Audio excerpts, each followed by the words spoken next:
The journey from the bus stop through the covered walkway to your HDB void deck will soon be a smoke-free one, as the National Environment Agency announced that smoking in these areas and more will be prohibited from the 15th of January.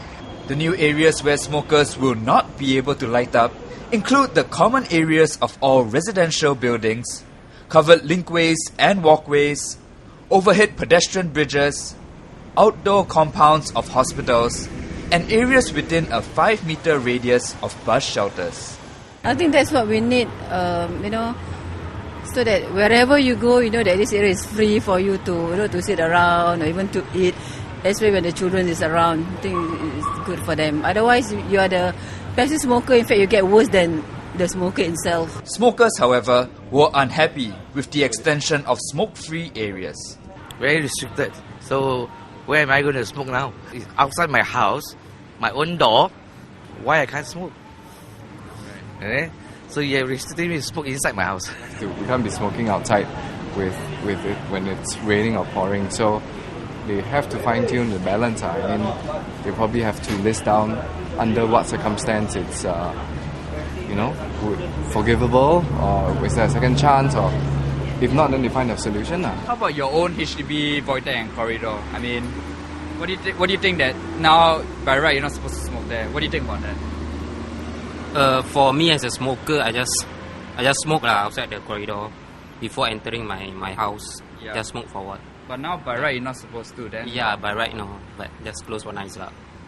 On the first day the extension of smoke-free areas took effect, NEA officers were deployed to warn smokers who flouted the new rules.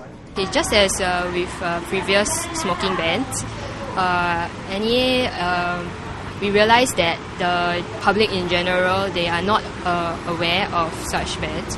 So in these 3 months, NEA will be advising smokers, and we will be working with the community in general to create awareness so that everyone can have cleaner air.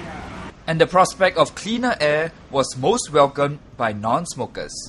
It's actually good for me because I'm a non-smoker, and you feel like you can walk anywhere and you don't have to avoid the smokers. Sometimes when you're at the bus stop, that's a place that you cannot avoid, but you have to stand there and bear with it. Especially where I stay at the MRT station, there's those dustbins, right? And they will just crowd around, and you cannot avoid because that's a way to go to the train station. So you just have to bear with it, hold your breath, and walk past. And it's irritating because you don't like the smoke. Of course, I feel it's better since I have a child, and I hope that there will be more smoke-free environment for him to grow up with lah.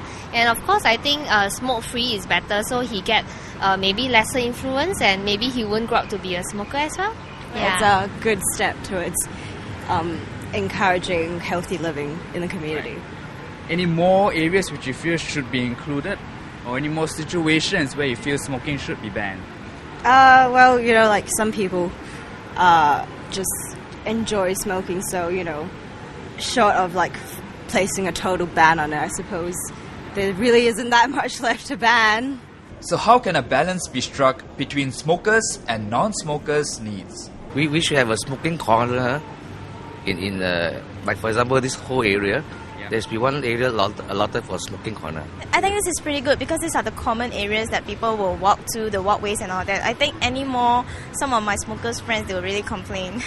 The extension of smoke-free areas is the first since 2009, when smoking was first prohibited within a 5-meter radius of the entrance or exit of buildings, among other areas. But for at least one Singaporean, the addition of more smoke-free areas is still not enough. I think the whole of Singapore lah. If can, maybe they can smoke in JP lor. 11,000 man-hours of smoking enforcement are currently carried out by the NEA every month. With the new prohibitions, an additional 8,000 man-hours will be added with a further increase if necessary. NEA says those caught smoking in the new areas in the first 3 months will be let off with a warning, to give the public time to adjust. However, those who keep flouting the law even though they had been warned can be fined up to $1,000.